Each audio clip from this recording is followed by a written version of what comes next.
Greetings, Kalpa here. UFOs have fascinated humanity for millennia, not just since the dawn of science fiction. Ancient Greeks and Romans described mysterious lights and objects in the sky, documenting what they saw with the tools and language of their time. What were they seeing? Comets, meteors, or something else? We may never know, but the urge to explain the unexplainable is as old as civilization itself. Only recently have UFOs become linked to extraterrestrial life, reflecting our evolving understanding of the cosmos. Today, let's trace the pivotal moments that shaped the modern UFO narrative and separate science from speculation. Our modern story begins in the summer of 1947, high above the rugged peaks of Mount Rainier, Washington. It was a time of post-war optimism, but also of uncertainty, as the world adjusted to new technologies and the dawn of the atomic age. Kenneth Arnold, a respected and experienced pilot, was flying his small plane when he spotted something extraordinary. 9 bright metallic objects darting across the sky in a perfect formation. They moved at incredible speed, far faster than any known aircraft of the era, and their movement defied conventional explanation. Arnold described their motion as like a saucer skipping across water. This vivid comparison instantly captured the imagination of the press, and the phrase "flying saucer" was born, forever changing the language of the unexplained. Arnold's detailed report, describing their speed, formation, and unique shape, quickly made headlines across the nation. Newspapers from coast to coast ran stories about the mysterious objects, fueling a wave of curiosity and speculation. Suddenly, people everywhere began reporting similar sightings.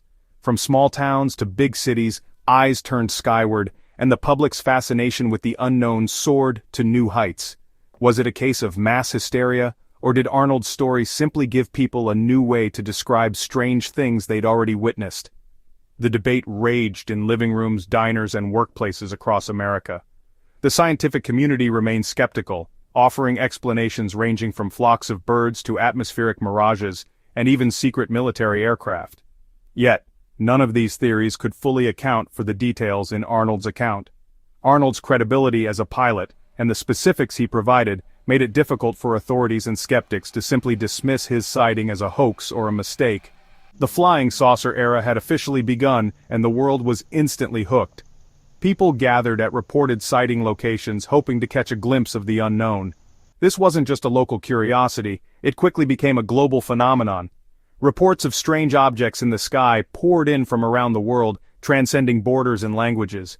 And just as the world was grappling with this new mystery, another event, this time in the quiet deserts of New Mexico, would soon take the UFO story to a whole new level, capturing imaginations for generations. The modern UFO era was underway, and from that moment on, the skies would never look the same. The search for answers had only just begun. Keep watching. July 1947, Roswell, New Mexico. A quiet desert town, mostly known for its ranches and wide-open skies, suddenly finds itself at the center of a mystery that will echo for generations. Rancher Mac Brazel, while checking his sheep after a night of fierce storms, stumbles upon a field littered with bizarre debris, metallic, lightweight, and unlike anything he's ever seen. Some pieces are oddly flexible, others seem to resist burning or breaking, and strange, indecipherable symbols are etched into the material. Unsure and unnerved, Brazel gathers samples and heads to the local sheriff, George Wilcox. The sheriff, equally perplexed, contacts the nearby Roswell Army Airfield, home to the world's only atomic bomb squadron, a place already shrouded in secrecy. Major Jesse Marcel, the base intelligence officer, is dispatched to investigate. He examines the debris firsthand and is baffled by its properties, unable to identify its origin or purpose.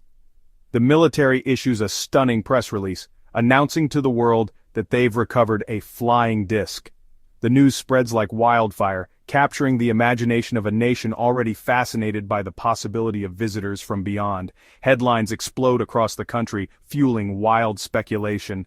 But within 24 hours the story is abruptly retracted, leaving the public confused and suspicious. Officials now claim the debris was nothing more than a weather balloon, a mundane explanation that fails to satisfy those who saw the material up close.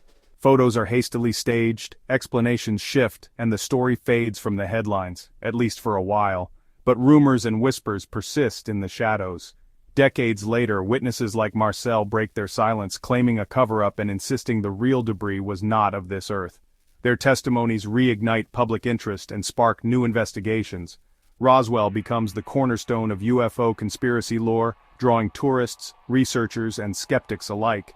The incident fuels decades of speculation about government secrets, alien technology, and what really happened in that remote field. The incident's legacy is profound, a template for secrecy, suspicion, and the enduring belief that the public isn't being told the whole story. It sets the stage for countless other UFO claims and government denials. Roswell's mystery endures, shaping every UFO debate since. Conferences, documentaries, and books keep the legend alive, ensuring it remains a touchstone for believers and skeptics alike. Was it a balloon, a blunder, or something more? Theories abound, but definitive answers remain out of reach. The truth remains elusive, but the legend is immortal. Roswell stands as a symbol of the unknown, a story that refuses to be forgotten.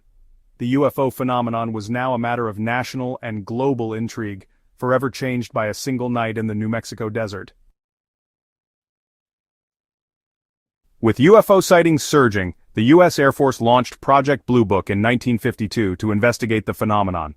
Over 17 years, Blue Book examined more than 12,000 reports, seeking to determine if UFOs posed a threat or could be explained scientifically. Most cases were attributed to stars, aircraft, or weather balloons, but 701 remained unidentified. These unexplained cases often involved credible witnesses, pilots, military personnel, police reporting objects with extraordinary speed and maneuverability. Despite these mysteries, the official conclusion, no evidence of extraterrestrial vehicles or national security threats. Critics, including scientific consultant Dr. J. Allen Hynek, argued Blue Book was more about debunking than discovery. The project's closure in 1969 left many questions unanswered and fueled public suspicion. The 701 unknowns became the heart of the UFO enigma. Blue Book's legacy, a mix of skepticism, secrecy, and the persistent allure of the unexplained. The government's official stance did little to quiet the public's curiosity. The search for answers continued, now beyond official channels. In the 1960s, the UFO story took a personal turn with the case of Betty and Barney Hill. Driving through New Hampshire in 1961, the Hills encountered a strange craft and lost 2 hours of time. Under hypnosis, they recalled being taken aboard by gray-skinned beings, subjected to medical exams and shown a star map. Their account introduced the world to the concept of alien abduction, missing time, medical procedures, and the now iconic gray aliens. Skeptics suggest their memories were shaped by hypnosis and pop culture, but the Hills' sincerity convinced many. Their story became a template for countless abduction claims to follow. The Hills' experience shifted the UFO narrative from distant lights to direct, unsettling contact. It tapped into deep fears of helplessness and the unknown. Whether real or imagined, their story changed the conversation forever. Alien abduction was now part of the UFO mythos. The mystery had come home. December 1980, Suffolk, England, U.S. Air Force personnel stationed at the twin bases of RAF Woodbridge and Bentwaters are startled by mysterious lights flickering deep within the shadowy expanse of Rendlesham Forest. The area, already tense due to Cold War anxieties, becomes the stage for one of the most perplexing encounters in modern military history. Security teams, trained to respond to any threat, venture into the woods. There, they come face to face with a glowing triangular craft, its surface etched with bizarre, unrecognizable symbols. The air is charged with static, and the forest is eerily silent as they approach the object. Sergeant Jim Peniston, one of the first on the scene, later claims he touched the craft, describing its surface as smooth and warm.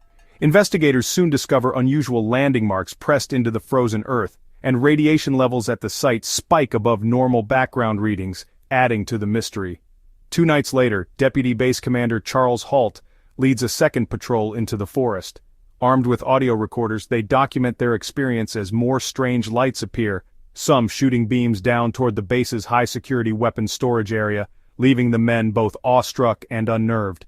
With multiple highly trained military witnesses, physical traces, and official memos sent up the chain of command, the Rendlesham Forest incident quickly earns a reputation as Britain's Roswell, a case that refuses to fade into obscurity.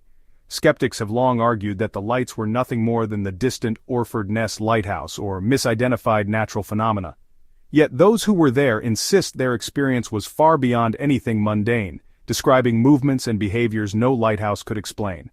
The case remains one of the most credible and well-documented in UFO history, with declassified files and public testimonies fueling debate for decades. The incident highlights the uneasy intersection of national security and the unexplained, raising questions about what governments know and what they choose to reveal.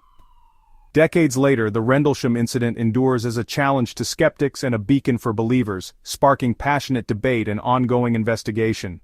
What truly happened in those woods remains a mystery, shrouded in fog and speculation, inviting new generations to search for answers. The story is a powerful reminder that even the best-trained eyes can be left searching for answers. The enigma of Rendlesham persists, echoing through history as one of the world's most enduring unsolved mysteries. From ancient sightings to modern encounters, the UFO story is woven from mystery, testimony, and official intrigue. Credible witnesses and unexplained details keep the debate alive. Are UFOs evidence of alien visitors, psychological phenomena, or misidentified objects? The fascination endures. Over 40% of Americans believe in UFOs as extraterrestrial craft. Ultimately, UFOs challenge us to confront the limits of our knowledge and keep questioning. The universe is vast, mysterious, and not obliged to make sense, so keep looking up.